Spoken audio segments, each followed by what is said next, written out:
morning mga kaberks. So welcome ulit sa channel. Another vlog. Day off ko ngayon. November ano ba ngayon? 16 or 15? Check ko lang mga kaberks.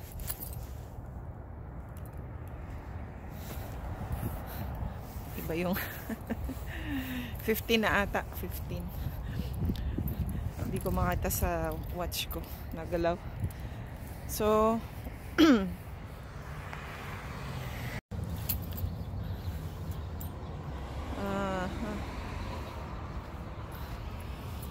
So, napansin nyo mga kaberks, matagal akong hindi nakapunta sa farm namin. So, bibisitahin ko ngayon. Ayan. Mali naman po pinapipindot ko. Laki naman yung napipindot ko. Matagal akong hindi nakabisita sa farm.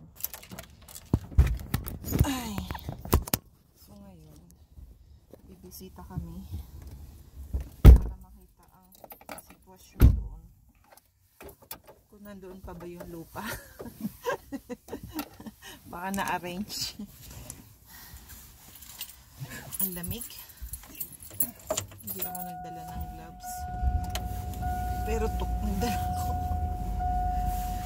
So painitin muna natin ang sasakyan.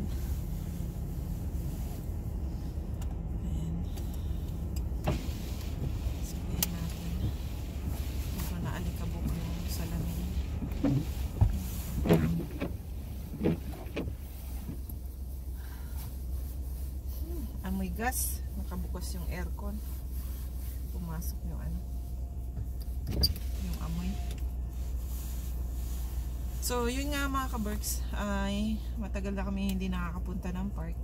Bibisitahin namin, tingnan namin kung nag-snow na ba doon o hindi. Halatang malamig, oh. Umusok yung bibig ko. So, pagdating doon,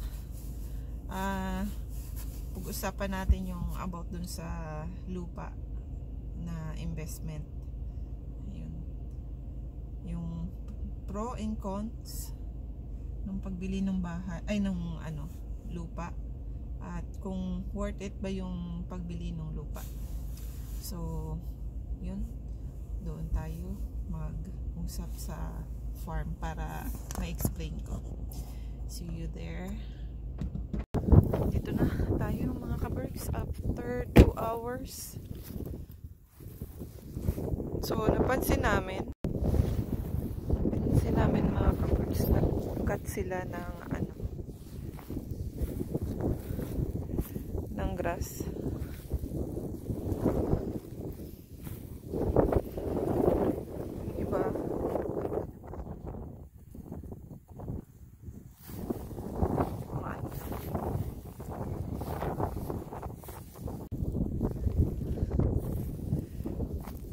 Alala namin kung nakat nila yung mga tanim namin, kasi dami kami tinanim dito, diba? So tingnan muna natin yung loob. Tingnan natin yung loob.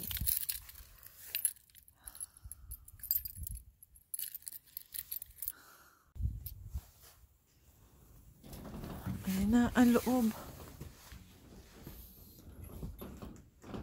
Buo pa naman. Oh my God.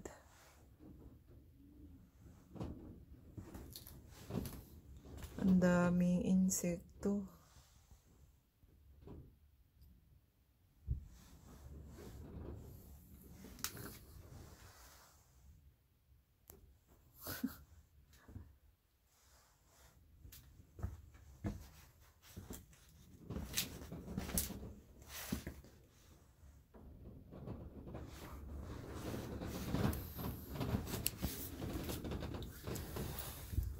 Ay.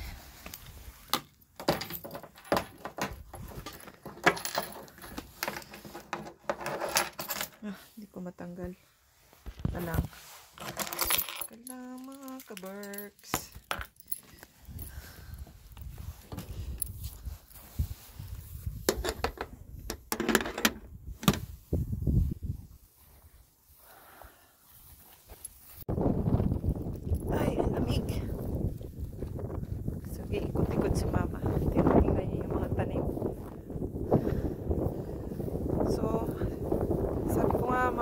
sa ano, title ko pa. Ano yung regrets. Hindi naman siguro regret. Parang lesson learned. Parang ganun. Sa first investment ko sa real estate. So, pagbili ng lupa ng vacant lot na farmland. Okay. So, unang-una, so, dahil nga ang intention ko dati mga kabreks, mag-farm dito. Kaya bumili ako ng tractor. So, yan. Binili ko yan. Pinagawa ko pa. So, ang mahal niyan. Inabot din siguro ako ng 3,500 sa pag-kompleto niyan. So, never kong nagamit. Kaya, yan. Nakatapos siya. So, yan ang unang regret ko or mistake na binili ko siya. At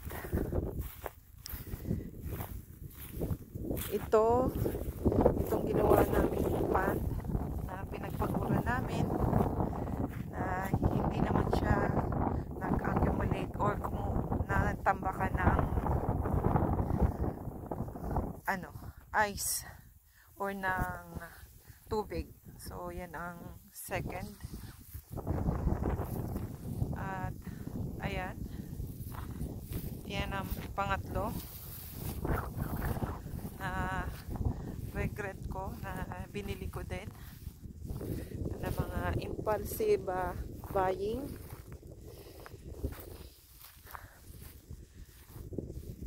So, I think yun lang mga kabergs. At, hindi. May ano pa. Yung mismong mga kabergs na hindi ko siya naisip nung binibili ko pa lang siya siguro dahil nga sa excitement na magkaroon kaya hindi ko siya naisip. So, kung napapansin nyo mga kabergs, isa lang ang pinapasukan namin ng neighbor ko doon. So, although itong daan na to mga kabergs, sakop to ng property ko.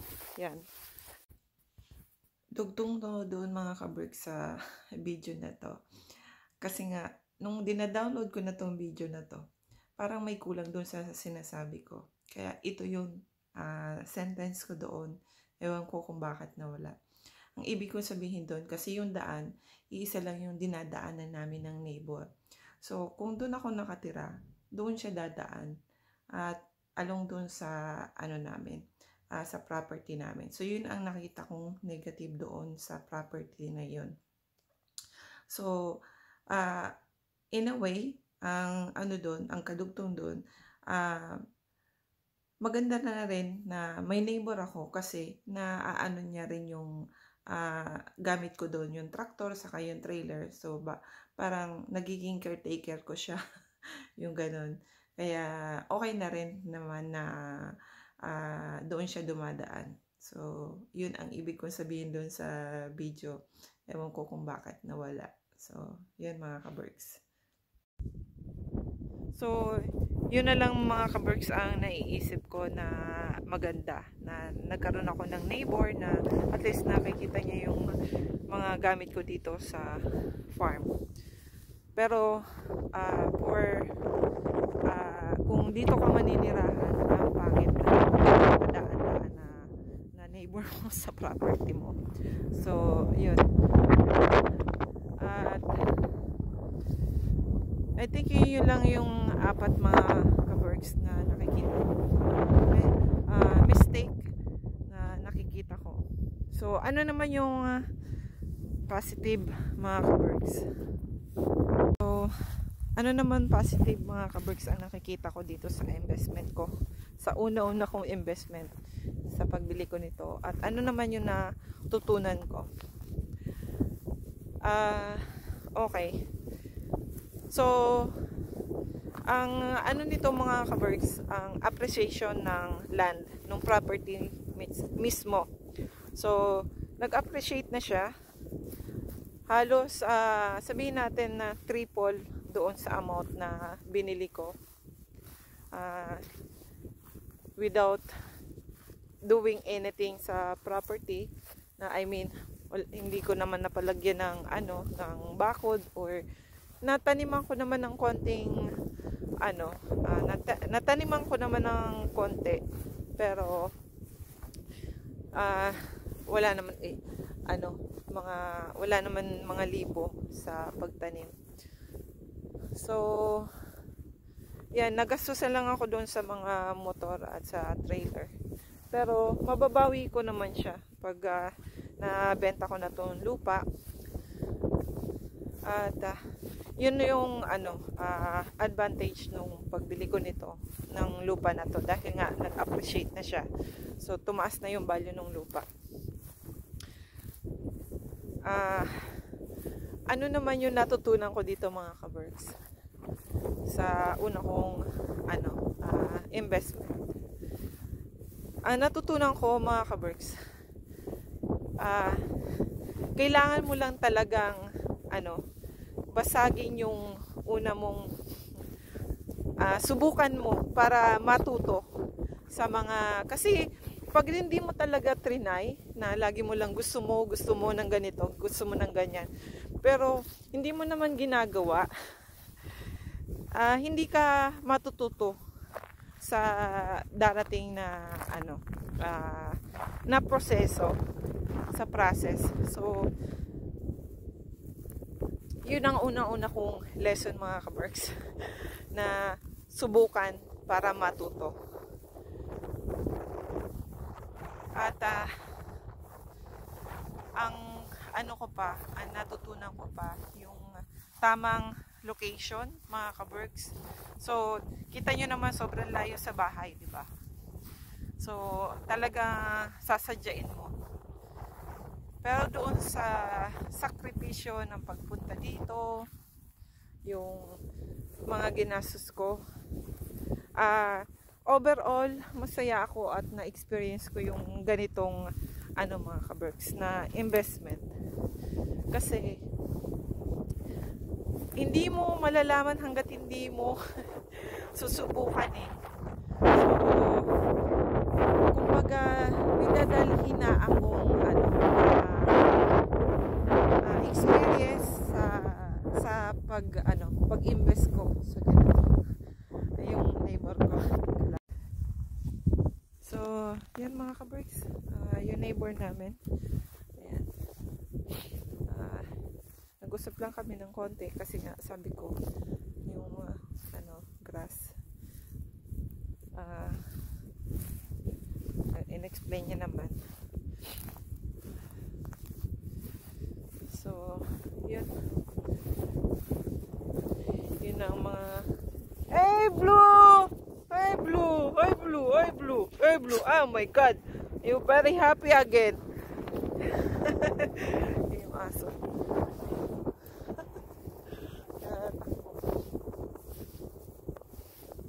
So yun nga, mga ka-Berks, nandito pa naman yung mga tanim namin, buhay pa naman sila.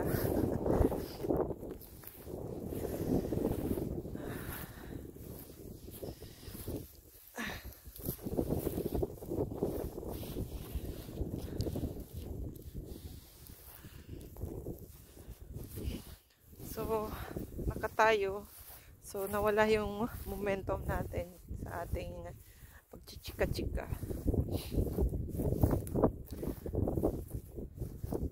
So yun, mga ka-Berks, pag talagang kailangan pag-aralan ang pag-i-invest. Pero kaya hindi rin ako masyadong bumili ng mamahaling kong first time, kasi nga, di ba, parang una mong subok, huwag ka munang mag-i-invest ng sobrang laki ng pera, di ba? Ito pa naman yung cherry, buhay pa naman.